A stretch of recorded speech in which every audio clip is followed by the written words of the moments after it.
प्यारे बच्चों, स्वागत है आप सबका हमारे YouTube channel viable education point पर। बच्चों, कल के वीडियो पर या पिछले वीडियो पर हम लोगों ने जाना अंग्रेजी विषय का एक टॉपिक नरेशन, जिसमें हमने सीखा कि नरेशन मीन्स आपका कथन या वर्णन होता है।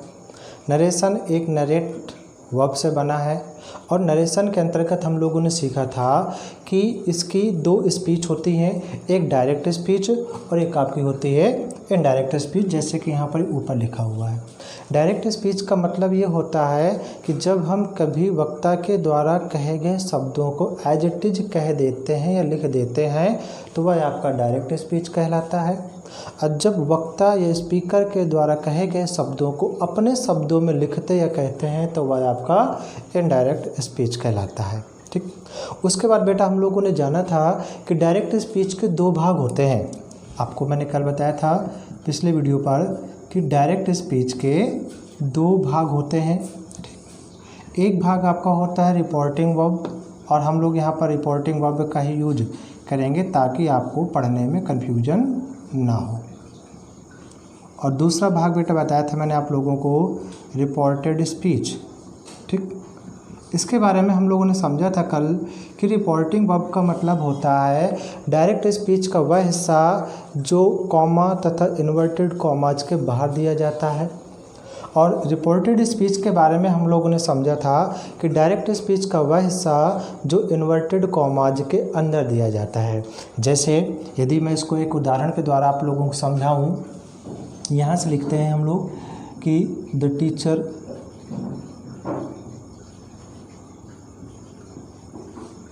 said to us, comma, inverted comma, I will not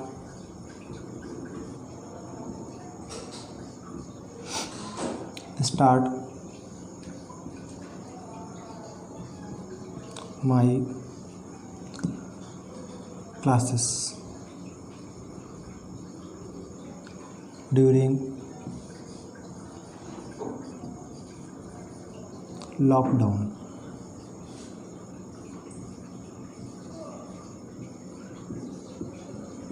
ठीक है, तो देखिए जैसा कि आपका यहाँ पर देख रहे होंगे कि जो इसमें लिखा है the teacher said to us I will not start my classes during lockdown. तो देखिए ये जो हिस्सा है ना the teacher said to us, ये आपका कॉमा तथा इन्वर्टेड कॉमा के बाहर दिया गया है। इसका नाम आपका क्या हो जाएगा, रिपोर्टिंग वर्ब का हिस्सा। और ये जो लिखा है आई will not start my classes during lockdown, ये पूरा आपका जो शब्द का समूह है तो इन्वर्टेड कॉमाज के अंदर लिखा हुआ है, इसको क्या बोलेंगे हम लोग, रिपोर्टेड स्पीच का हिस्सा। ठीक है, दूसरी बात हम लोगों ने कल ये भी सीखा कि जब भी हम लोग इनडायरेक्ट बनाते हैं ना तो इनडायरेक्ट बनाते समय पहले हमेशा रिपोर्टिंग वर्ब के हिस्से को लिखते हैं, बाद में हमेशा हम लोग रिपोर्टेड स्पीच के हिस्से को लिखते हैं। और तीसरी और सबसे इम्पॉर्टेंट बात जो हम लोगों ने सीखी थी कि जब भी हम लोग डायरेक्ट से इनडायरेक्ट बनाते हैं तो हमको 3 जगहों पर परिवर्तन करना पड़ता है। एक तो आपका सेड टू पर, दूसरा आपका कॉमा इन्वर्टेड कॉमा पर, तीसरा इस रिपोर्टेड स्पीच के वाक्य में दिए गए किसी भी शब्द पर। ठीक है, कि एक तो सेड टू पर, दूसरा कॉमा इन्वर्टेड कॉमा पर, तीसरा इस रिपोर्टेड स्पीच के वाक्य में दिए गए किसी भी शब्द पर। ठीक है ना। और मैंने आपको कल ये भी बताया था कि जब हम लोग रिपोर्टेड स्पीच के वाक्य में दिए गए किसी भी शब्द पर परिवर्तन करते हैं तो यह परिवर्तन केवल आपके 3 प्रकार के शब्दों का होता है। ठीक है, ये जो परिवर्तन होता है केवल आपके कितने प्रकार के, 3 प्रकार के। एक तो आपका कुछ ऐसे शब्दों को बदलना होता है जिनसे आपके जो है टेंस का परिवर्तन हो। दूसरा कुछ ऐसे शब्दों को बदलना होता है जिनसे आपके कुछ विशेष टाइप के जो है प्रोनाउन को बदलना पड़े। कुछ ऐसे शब्दों को भी बदलना होता है जिनसे आपके टाइम तथा डिस्टेंस का पता चलता है, मतलब समय तथा दूरी बताने वाले शब्दों को भी बदलना पड़ता है। ठीक है ना बेटा। तो आज हम लोग सीखेंगे सबसे पहले टेंस परिवर्तन के बारे में। ठीक, और पहले तो मेरा आपसे ये कहना है कि यदि आपको इस टॉपिक को बहुत ही अच्छे से कवर करना है तो पूरा वीडियो आप अंत तक ज़रूर देखिए। और अंत तक देखेंगे ना तो आपको चीज़ें बहुत अच्छी तरह से क्लियर होंगी, ठीक है ना। 1 मिनट 2 मिनट 10 मिनट 5 मिनट का वीडियो कतई ना देखिए, आप लोग पूरा वीडियो ज़रूर देखिए यदि आपको इस टॉपिक पर एक डीपली और एक अच्छी समझ बनानी है तो, ठीक है। तो आइए बेटा हम लोग शुरुआत करेंगे सबसे पहले कि जब हम लोग किसी भी डायरेक्ट स्पीच के सेंटेंस को इनडायरेक्ट स्पीच के सेंटेंस में बदलते हैं तो बदलते समय टेंस का परिवर्तन किस तरीके से किया जाता है इसके बारे में सीखेंगे। तो प्यारे बच्चों, टेंस बदलने के लिए आपको केवल 3 सवालों के जवाबों को जानना है। मैंने कहा कि टेंस बदलने में केवल आपको 3 सवालों के जवाबों को जानना है। पहला सवाल है आपका वेयर। वेयर मीन्स आपका कहाँ, क्या है कि आपको टेंस का परिवर्तन कहाँ कहाँ करना है, ठीक। दूसरा बेटा आपका सवाल है आपको जानना व्हाई कि आखिरकार टेंस का परिवर्तन हम लोग क्यों करते हैं। और तीसरा आपका सवाल जो जानना है हाउ कि आखिरकार हम लोग टेंस को कैसे बदलते हैं, अर्थात किस टेंस का परिवर्तन किस में करते हैं। यदि आपको इन तीनों सवालों के जवाब आ गए तो मान लीजिए कि आपको टेंस का परिवर्तन बड़ी आसानी से आ जाएगा। और चलिए पहले मैं आपसे कुछ प्रश्न पूछता हूँ जो मैंने आपको पिछले वीडियो में सिखाए थे, उसी से संबंधित कुछ मैं आपसे पहले प्रश्न पूछूंगा। आप लोग वीडियो को पॉज कर दीजिएगा, आप लोग पहले उन प्रश्नों का जवाब दे दीजिएगा और मैं आपको उन प्रश्नों के जवाब भी दूंगा, ठीक है। तो बेटा पहला प्रश्न ये है आपका कि आपको ये बताना है कि ऊपर जो मैंने ये एग्जाम्पल लिखा है ये आपका सेंटेंस किस स्पीच में है, ठीक है ना। ये आपका सेंटेंस किस स्पीच में है, डायरेक्ट स्पीच में है कि आपका इनडायरेक्ट स्पीच में है, और आपको इसका रीज़न भी आपको देना है जवाब में कमेंट पर, ठीक है ना। दूसरा आपका यहाँ पर क्वेश्चन ये है कि ये जो मैंने एग्जाम्पल लिखा है इसमें स्पीकर कौन है, यानी कि बोलने वाला व्यक्ति, यानी कि इसमें से वक्ता कौन दिया गया है। तीसरा आपको यहाँ पर ये बताना है कि इसमें से वक्ता के द्वारा कहे गए शब्द कौन से हैं, ठीक है। वक्ता के द्वारा कहे गए शब्द कौन से हैं आपको ये भी इसमें से बताना है। और आपका चौथा सवाल यहाँ पर ये है कि ये सेंटेंस आपका इस सेंटेंस में आपका रिपोर्टिंग वर्ब, ठीक है, रिपोर्टिंग वर्ब का हिस्सा कौन सा है और इस सेंटेंस में आपके रिपोर्टेड स्पीच का हिस्सा कौन सा है। इन 5 प्रश्नों के जवाब आपको तुरंत कमेंट सेक्शन पर देने हैं, बहुत ही जल्दी, ठीक।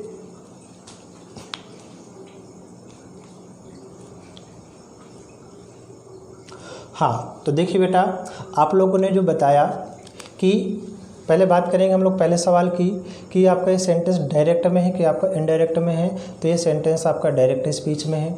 क्यों? क्योंकि देखिए यहाँ पर आपके 2 सेंटेंस दिए गए हैं। The teacher said to us जो कि रिपोर्टिंग वर्ब का हिस्सा है, और I will not start my classes during lockdown जो कि आपकी रिपोर्टेड स्पीच का हिस्सा है। दूसरी पहचान इसकी ये है कि यहाँ पर आपका सेंटेंस कॉमा से अलग हो गया और यहाँ पर इन्वर्टेड कॉमा भी लगा हुआ है। दूसरा आपका बेटा सवाल था यहाँ पर स्पीकर कौन है। तो देखिए इसमें स्पीकर आपका क्या हो जाएगा, टीचर, क्योंकि बोलने वाला व्यक्ति कौन है, टीचर। देखिए थोड़ा सा इसका अर्थ निकालिए। टीचर ने हमसे कहा मैं लॉकडाउन के समय क्लासेस नहीं स्टार्ट करूंगा, ठीक है। तो देखिए बोलने वाला व्यक्ति कौन हो गया, टीचर हो गया। तो इसमें स्पीकर आपका कौन हो जाएगा, टीचर हो जाएगा, ठीक है ना। वर्ड्स स्पोकन बाय स्पीकर कि स्पीकर के द्वारा बोले गए शब्द कौन से हैं। तो स्पीकर के द्वारा बोले गए शब्द आपके पूरे ये हो जाएंगे, कौन सा, आई will not start my classes during lockdown. तीसरा और आपका चौथा सवाल था इसमें रिपोर्टिंग वर्ब का हिस्सा। तो बिल्कुल आसान है कि जो भाग कॉमा तथा इन्वर्टेड कॉमास के बाहर दिया जाए तो वो आपका रिपोर्टिंग वर्ब होता है। तो the teacher said to us reporting verb, यह तो रिपोर्टिंग स्पीच का हिस्सा हो गया। यदि हम लोग बात करेंगे रिपोर्टेड स्पीच की तो आई will not start my classes during lockdown, यानी कि जो हिस्सा आपका इन्वर्टेड कॉमास के अंदर दिया गया है यही आपका क्या हो जाएगा, तो यही आपका हो जाएगा रिपोर्टेड स्पीच का हिस्सा, ठीक। अब हम लोग बढ़ेंगे अपने टॉपिक पर। जो हमको सीखना है, हमको क्या सीखना है कि टेंस का परिवर्तन कहाँ कहाँ किया जाता है। तो देखो बेटा यहाँ पर ये जो आपका सेंटेंस लिखा है ना, तो ये सेंटेंस आपका डायरेक्ट स्पीच में लिखा है। किस में दिया गया है, डायरेक्ट स्पीच में वाला सेंटेंस यहाँ पर लिखा हुआ है। और देखिए इसके आपके 2 हिस्से हैं। ये वाला हिस्सा आपका रिपोर्टिंग वर्ब का है और ये हिस्सा आपका रिपोर्टेड स्पीच का है, ठीक। अब इसमें आपको दो चीज़ें ध्यान में रखनी है प्लस लिख भी लेनी है, और ये रखना है कि जो भी आपके रिपोर्टिंग वर्ब का हिस्सा होता है, इस रिपोर्टिंग वर्ब के हिस्से में टेंस का परिवर्तन कभी भी नहीं करते हैं। पहला पॉइंट है, पहला नियम है कि आपके जो रिपोर्टिंग वर्ब का हिस्सा होता है तो रिपोर्टिंग वर्ब के हिस्से में टेंस का परिवर्तन कभी भी नहीं करते हैं। और आपका इसी का दूसरा जो पॉइंट का जो दूसरा नियम होगा कि जो भी टेंस का परिवर्तन होता है तो सभी आपके रिपोर्टेड स्पीच के हिस्से में ही किया जाता है। ठीक है ना, तो ये बात आप लोग बिल्कुल ध्यान में रखिएगा कि रिपोर्टिंग वर्ब में टेंस का परिवर्तन नहीं करेंगे, टेंस का परिवर्तन हमेशा रिपोर्टेड स्पीच के हिस्से में ही करेंगे। आपका पहला सवाल था कि टेंस का परिवर्तन कहाँ किया जाता है, तो रिपोर्टेड स्पीच में, कहाँ नहीं किया जाता है, रिपोर्टिंग वर्ब में। ठीक, अब बेटा देखिए आपका दूसरा सवाल है कि आपका जो टेंस का परिवर्तन क्यों किया जाता है। तो इसको समझने के लिए पहले मैं थोड़ा सा यहाँ पर दो पॉइंट थोड़ा सा आपको समझा दूं। आप लोग ये समझ लीजिए, आप लोगों को ये मान लीजिए कि ये आपके कोई दो सेंटेंस हैं। ठीक है, आपको मान के चलना है कि ये आपके कोई दो सेंटेंस है, जिसमें से फर्स्ट सेंटेंस ये हो गया और सेकंड सेंटेंस आपका ये हो गया। ठीक है ना, और यहीं पर मैं दूसरा एक लिखता हूँ कि यहाँ भी आपके मान लीजिए कि दो सेंटेंस है, जिसमें से फर्स्ट सेंटेंस ये हो गया और आपका सेकंड सेंटेंस जो है ये हो गया। ठीक है, अब देखिए जब हम लोग इन दोनों सेंटेंस को आपस में जोड़ेंगे तो आपस में जो जोड़ने वाले शब्द होते हैं ना, उनको यहाँ पर बोलते हैं कंजंक्शन। ठीक है ना, यहाँ पर आपका क्या लग जाएगा, कंजंक्शन। तो यहाँ पर आपको केवल ये समझना है आखिरकार टेंस का परिवर्तन क्यों किया जाता है। इसको समझने के लिए आपको पहले इन दोनों फॉर्मेट को अच्छे से समझना पड़ेगा। दोनों फॉर्मेट में क्या लिखा है, मान लीजिए कोई आपका पहला सेंटेंस है, ठीक है ना, और ये तुम्हारा यहाँ पर आपका कोई जो है दूसरा सेंटेंस है, और दोनों सेंटेंस आपके किसी संयोजक यानी कि किसी कंजंक्शन या किसी कनेक्टिव वर्ड से आपस में जुड़े हुए हैं। इसी तरीके से देखिए नीचे भी लिखा है, ये कोई आपका पहला सेंटेंस है और ये कोई आपका दूसरा सेंटेंस है, और दोनों सेंटेंस आपके किसी कंजंक्शन यानी कि आपके किसी कनेक्टिव वर्ड या किसी संयोजक से जुड़े हुए हैं। अब नियम क्या होता है, नियम ये समझ लीजिए कि यदि आपका जब भी कोई दो सेंटेंस, ध्यान में रखिएगा और इनको लिखना भी है, कि जब आपके कोई दो सेंटेंस किसी कंजंक्शन से जुड़े हों, जब आपके कोई दो सेंटेंस किसी कंजंक्शन या किसी कनेक्टिव वर्ड से जुड़े हों और यदि उनमें से आपका पहला वाक्य पास्ट में लिखा हो तो दूसरे वाक्य की अंग्रेजी भी हम लोग पास्ट टेंस में ही लिखेंगे। ये आपका रूल है। तो देखिए बेटा, पहला पॉइंट आपका हो गया। दूसरा पॉइंट आपको ये समझना है कि जब आपके कोई दो सेंटेंस किसी संयोजक से जुड़े हों और उनमें से यदि पहला सेंटेंस आपका पास्ट में ना हो बल्कि प्रेजेंट टेंस या तो आपका फ्यूचर टेंस में दिया जाए, ठीक है, तो दूसरे भी वाक्य की अंग्रेजी हम लोग उसी टेंस में बना देंगे जिसमें से कि वह लिखा होता है। इन दोनों वाक्यों को, इन दोनों नियमों को थोड़ा सा आप इस उदाहरण से समझ लीजिए। जैसे कि मैंने यहाँ पर एक पहला वाक्य लिखा कि राम ने कहा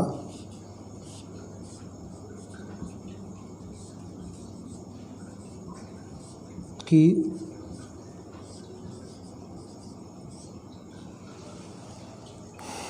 वह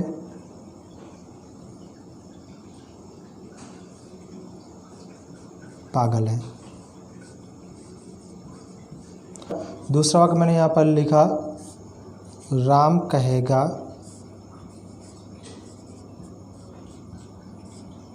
कि वह पागल है।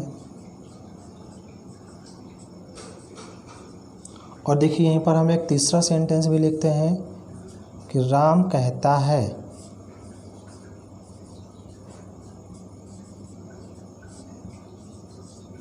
कि वह पागल है।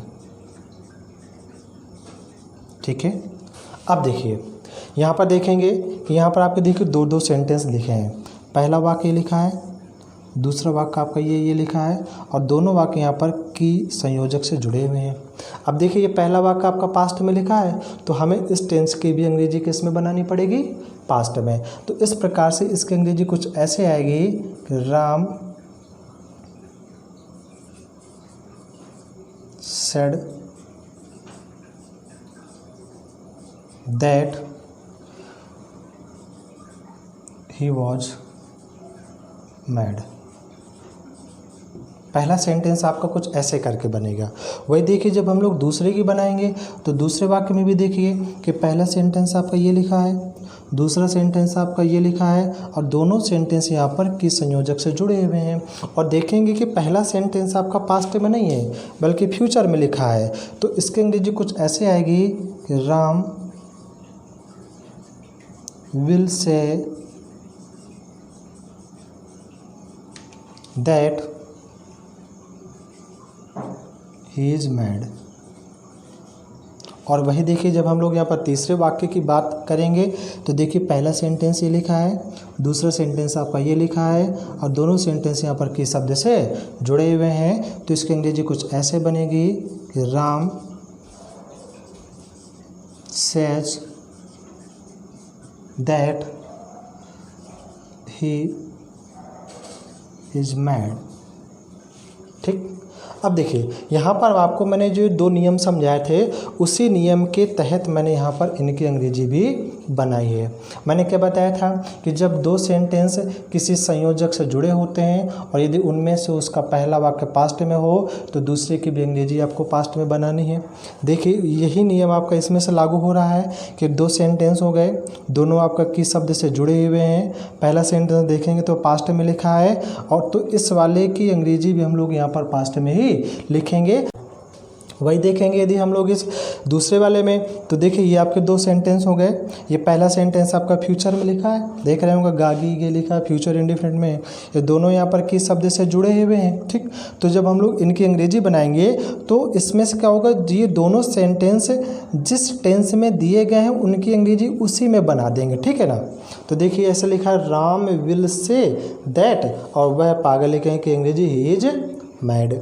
इसको भी देखिए कि ये दो सेंटेंस हो गए जिसमें से ये वाला आपका प्रेजेंट में है और ये वाला भी आपका प्रेजेंट में है, दोनों यहाँ पर संयोजक किससे जुड़े हुए हैं। तो जब दोनों सेंटेंस जब दो सेंटेंस संयोजक से जुड़े होते हैं, पहला वाला पास्ट में ना हो, प्रेजेंट अथवा फ्यूचर में होता है, तो दूसरे सेंटेंस की अंग्रेजी हम लोग उसी में से बना देंगे जिसमें से वह लिखा होगा या दिया गया होगा। तो देखिए ये वाला प्रेजेंट में है, ये भी प्रेजेंट में है, तो इसकी अंग्रेजी प्रेजेंट में बना देंगे और इसकी भी अंग्रेजी हम लोग यहाँ पर प्रेजेंट में ही बना देंगे।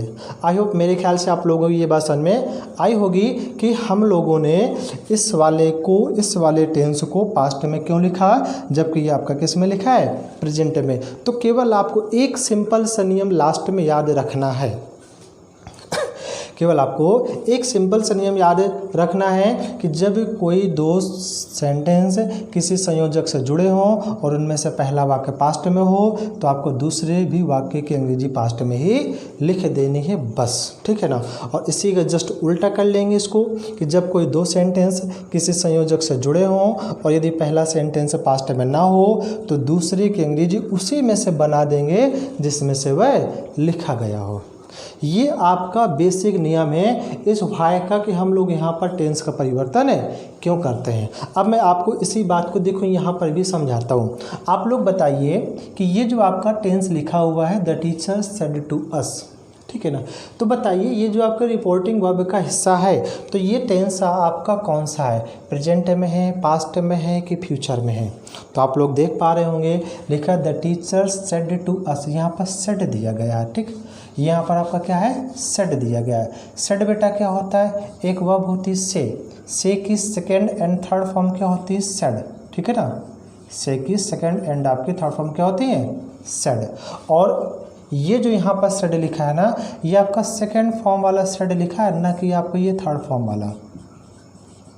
ठीक है, क्यों आपको देखो ये थोड़ा सा एक जानकारी आपकी होगी कि जब भी आपका सेंटेंस सिंपल पास्ट में होता है तो सिंपल पास्ट यानी कि आपके पास्ट इंडेफिनिट में मुख्य क्रिया के सेकंड फॉर्म लगाते हैं। ठीक है।